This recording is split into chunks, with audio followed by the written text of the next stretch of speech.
The bull wouldn't leave the burned cabin. Then they found the missing boy's journal inside. The scorched grass still hissed beneath his boots as Deputy Warren Kells stepped over the collapsed threshold of the cabin, his nose wrinkling at the bitter mix of wet ash and smoke. The fire had been out for 2 days, yet the air still held its ghost. What drew him to this place now wasn't protocol. It was instinct, and the bull. Bramble stood in the yard like a statue of flesh and horn. His thick hide was streaked with soot, and his eyes locked on the cabin with a strange, unsettling intensity. The fire crew had reported the animal's presence during their first sweep, thinking it odd but not urgent. Now Kells wasn't so sure. The bull hadn't moved, not an inch. Not for firefighters dragging hoses, not for sirens, not for the wildlife wardens who'd tried to lead him off with hay and ropes. He wouldn't leave, wouldn't blink, wouldn't back down.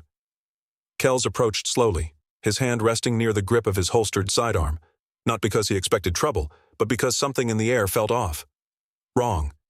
The cabin was a skeleton of what it had been. Otis Rames had lived here, a name half forgotten in the files of local oddities. Reclusive, private, strange, but quiet. Now he was missing, vanished with the smoke.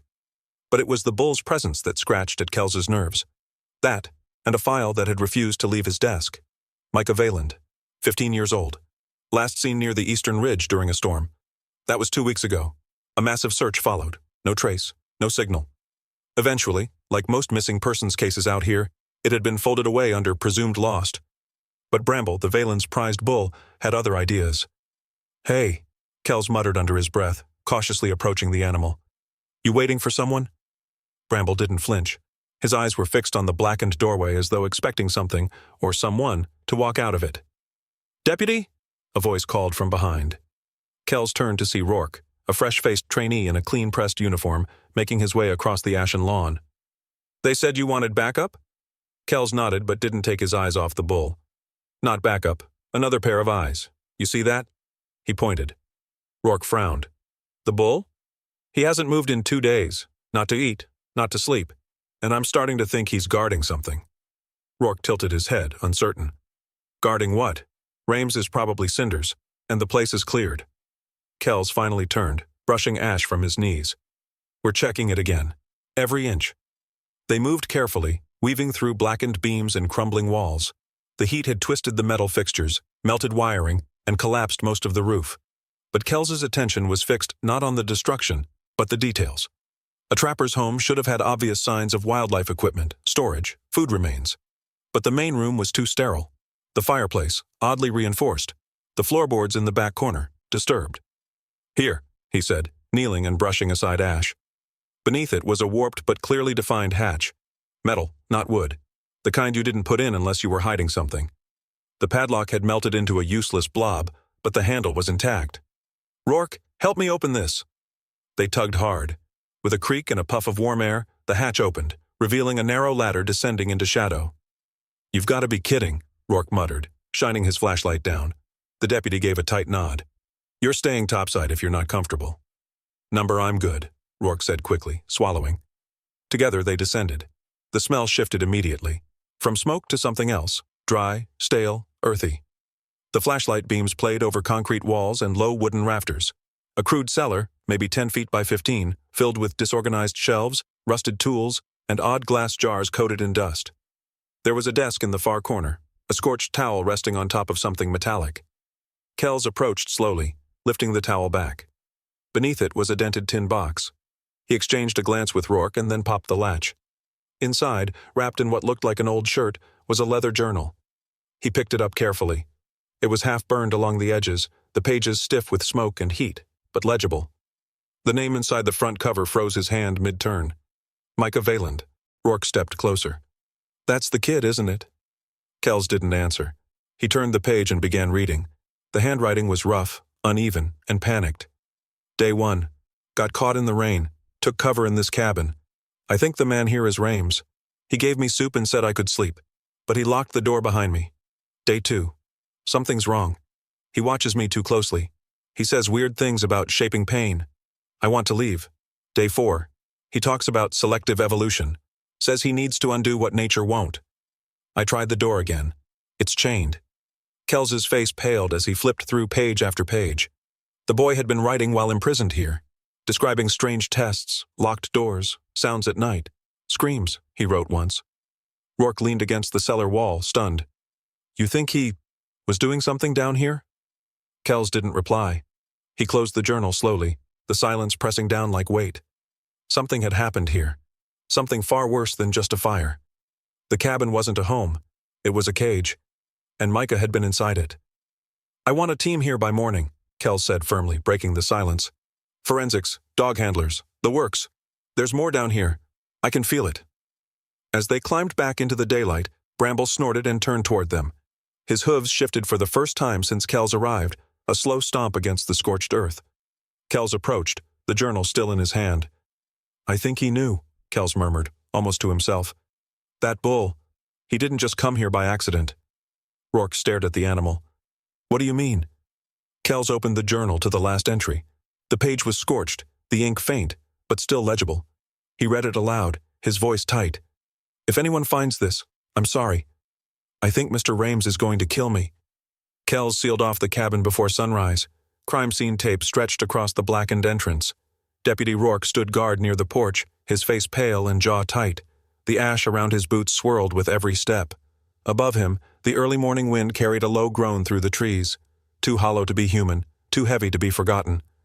Bramble remained exactly where he had been the night before, silent and unmoving, like he was carved from stone. Kells leaned into the passenger side door of his cruiser, radio pressed to his shoulder. This is Deputy Kells. I need Detective Calder sent to the Rames site immediately. Level 3 priority. Bring a second forensics unit. The dispatch crackled. Copy. Estimated arrival, 2 hours. Tell them not to touch anything, he said sharply. Not even the floor. He clicked the radio off and turned toward the trees. The sun had barely touched the horizon, but already he could feel something shifting, like the case had cracked open wider than he'd expected.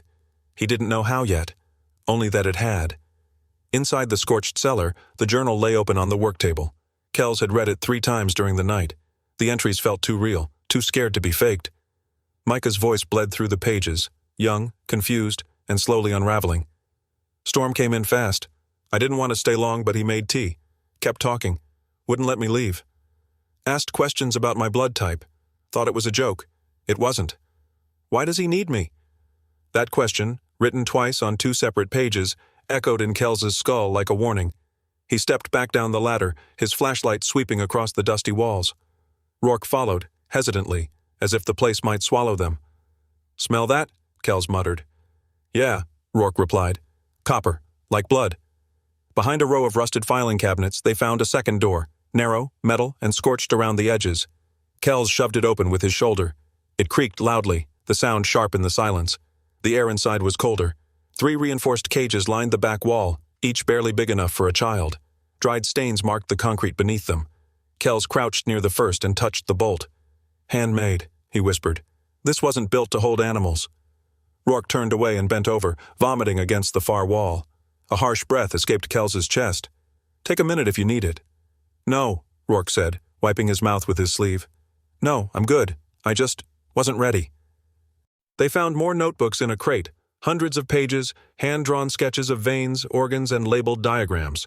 Chemical sequences were scrawled in red ink beside some of the drawings. One label repeated itself, Protocol M. What the heck was this guy doing down here? Rourke asked softly, flipping through the pages. Something he thought nobody would find, Kells muttered.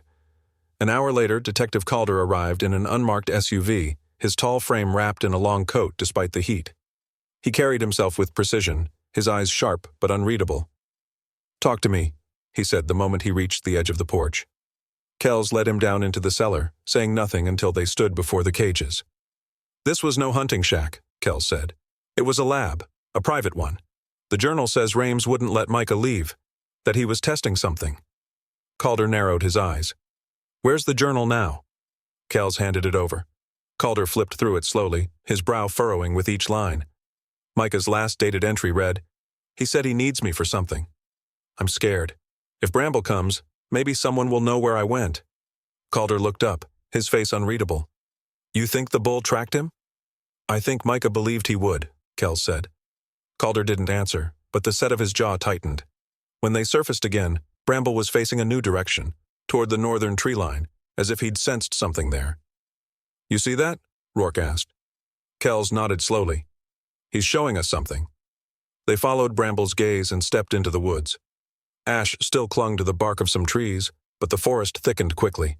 After 20 minutes, they reached a narrow trail, nearly invisible beneath fallen leaves. Rourke spotted it first, small impressions in the soil, faded but clear enough. Boot prints. Old. They followed the trail deeper. The trees closed in. No birds. No wind. Just the sound of boots crunching underfoot and the occasional distant groan of bramble shifting behind them. As dusk approached, the trail ended at a clearing. A second cabin stood at its center, smaller than the first, built from older timber, its roof sagging but intact. "Doesn't look burned," Calder noted, hand resting on his holster. "No fire damage at all," Kells said, "almost like it was forgotten." They circled the structure once before stepping inside. The air was cold, stale, untouched. Cobwebs hung in the corners, and dust blanketed the floor. A single table stood against the far wall, and above it, nailed with rusted tacks, was a photograph. Kells stepped forward, his breath catching. It showed Micah standing stiffly, arms at his sides. On either side were two boys about his age, one with dark curls, the other pale and thin. None of them were smiling. "This wasn't just about Micah," Calder said, stepping closer. "There were others." Rourke pulled out his phone, snapping a photo. "I don't recognize them. Do you?" Kells shook his head, his stomach turning. "We need to check missing persons files, cross-reference ages, genders, locations. If those two kids are real, and they're missing." He trailed off as Calder pulled something from the nearby desk drawer, another sketchbook. This one wasn't scientific. It was filled with rough portraits, some shaded in charcoal, others smudged beyond recognition. Each page was labeled with a number. The last page had a single line. Stage 3, viable if isolated under stress. Calder didn't speak. Neither did Kells. Whatever Rames had been doing, it hadn't stopped at one boy, and it hadn't been random. Back outside, Bramble had finally moved. He stood near the clearing's edge now, facing the shadows as if expecting something else to appear. Kells turned to Rourke and Calder. "We're not just chasing a kidnapper." "No," Calder replied, voice low. "We're digging through someone's experiment." Kells looked once more at the photo of Micah between the other two boys. His face was solemn. Still. But his eyes were screaming. Micah had left a final note, a final hope that someone would follow the clues. Not just to save him, but maybe to stop something larger. And that note was still written clearly on the last page of his journal. He said he needs me for something. I'm scared. If Bramble comes, maybe someone will know where I went. The photo shattered the quiet of their investigation seconds after it appeared under Calder's flashlight beam. The three figures, Micah at center, flanked by two unfamiliar boys, stood in rigid silence on glossy paper pinned to an aged wall. A chill swept through Deputy Kells as Calder held the image steady. Neither man spoke at first. The photograph spoke louder than any words could. Calder cleared his throat. "I ran this through the missing persons database. Both boys vanished in separate cases over the past 5 years, in Valen County. Look." He pointed to a screen on his phone showing case files. "Unresolved. No bodies. No suspects." Kells exhaled slowly. "So this image proves they were together, possibly held by Rames." Calder nodded, eyes fixed on the photo. "This looks like part of something larger. A long-running pattern. Could be organized. And Rames may not be acting alone." A distant rumble shifted the air outside the cabin. Kells glanced at the window as if feeling unseen eyes beyond. "Let's assume you're right. He didn't do this for charity." Calder closed his phone. "I checked property records. That hideout connects to a biotech firm, Amthera Labs. Rames used to work for them before being dismissed under suspicious circumstances. They had animal testing investigations dropped.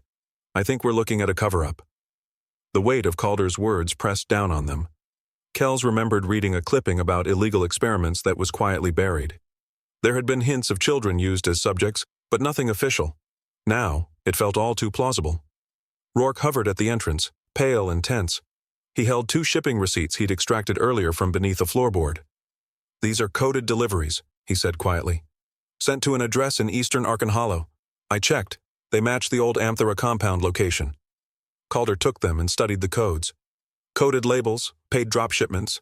That's professional. They weren't hiding trash. They were hiding research. Kells exchanged a glance with him.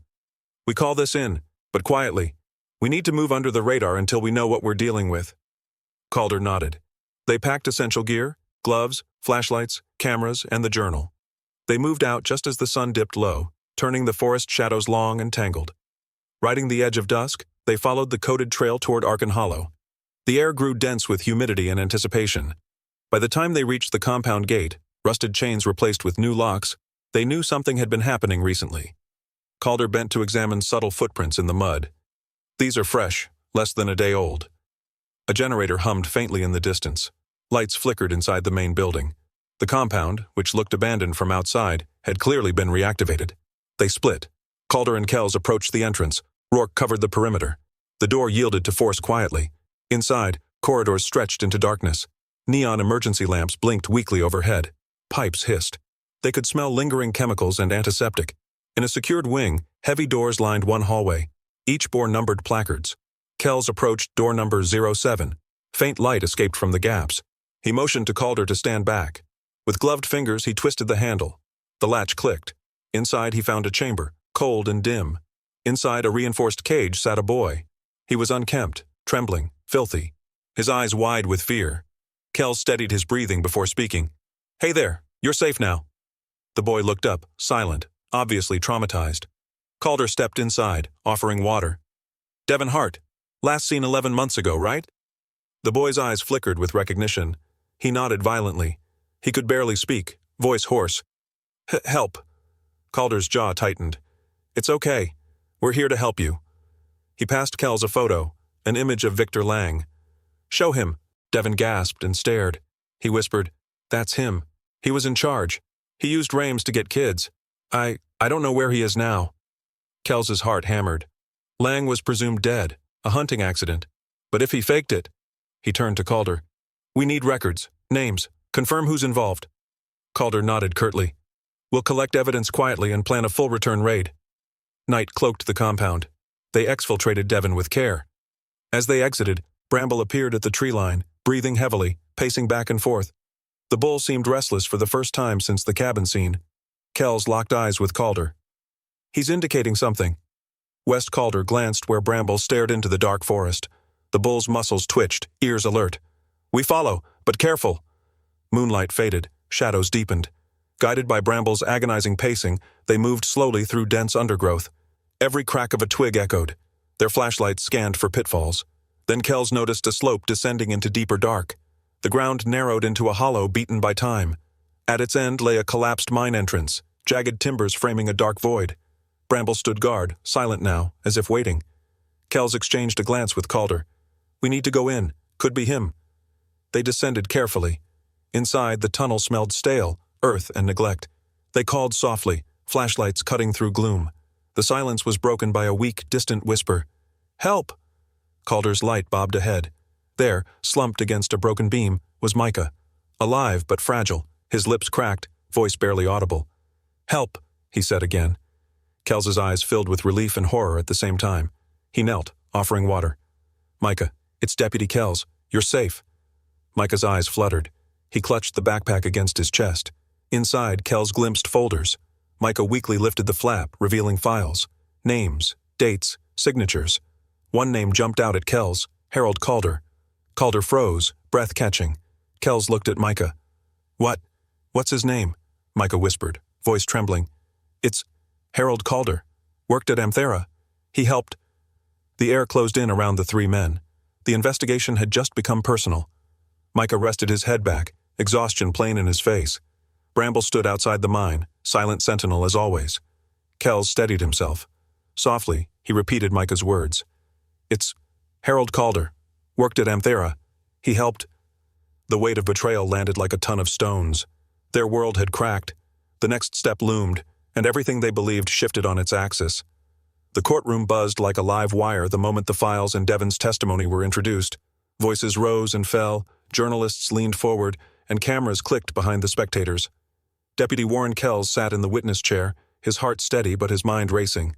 He looked down at the open file labeled Bramble's Stand, his own report, and cleared his throat. "Detective Calder's brother, Harold Calder, was named in the stolen files," he began, voice firm. "He was an executive at Amthera Labs, and the documents implicate him in authorizing shipments linked to the hidden facilities." Kells paused, glancing at the judge, then across the room where Calder stood tense, handcuffed but dignified. The gallery murmured, stunned. Outside, across Valen County, the fallout ramped up. Agents executed search warrants on unmarked buildings, wooded compounds, even private estates. Hidden labs emerged from isolation, chemically sterilized rooms, locked cages, experimental records, spread across neighboring towns.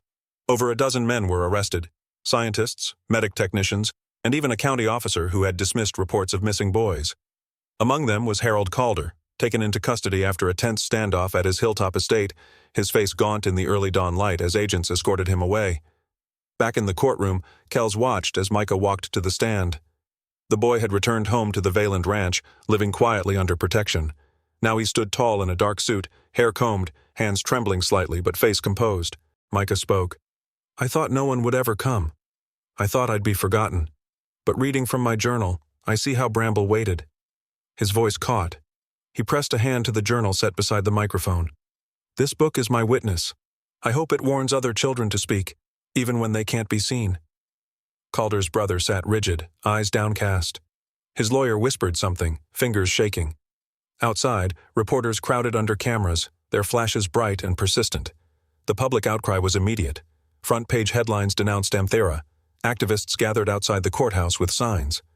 Amthera first denied knowledge, calling the labs unauthorized rogue units. But buried internal emails emerged, sent back when Micah wrote of Protocol M, showing directives up the chain of command. The company's denials unraveled. Deputy Kells stayed after court to give a formal statement. His voice echoed through the empty hearing room. "I followed a bull that wouldn't leave a burned cabin. I followed a boy's journal. That bull, Bramble, led us to Micah. That's the truth of how this case was found." Weeks later, on the steps of the courthouse, Mayor Randall spoke to reporters. Kells watched from the back as Micah stood beside a mural painted on City Hall.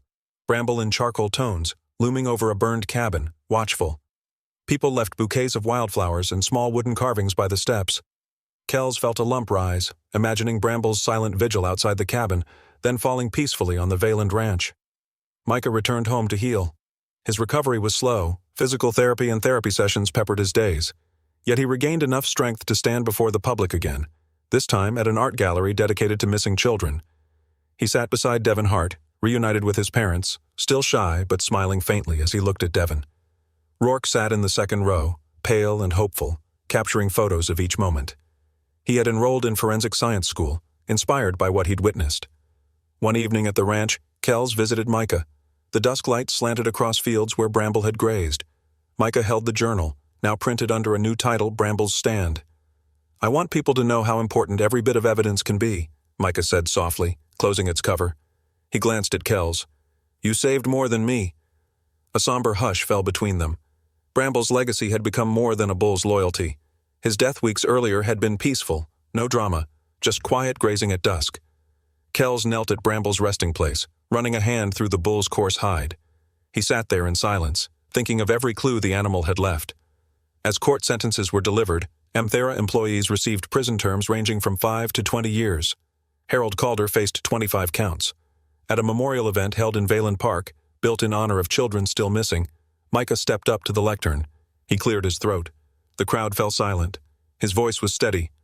"I knew Bramble would wait. He always knew where I was, even when no one else did." Applause rose around him. Tears glistened in many faces. Kells and Rourke watched from the back. Devin's family stood nearby, his mother pressing a note to her chest. The sky above was pale blue, birds circling free as though celebrating release. In that moment, the story came full circle. The bull's stubborn vigil, the boy's desperate writing, the detective's persistence, all had converged into something larger. A reckoning, a warning, and a long-awaited justice.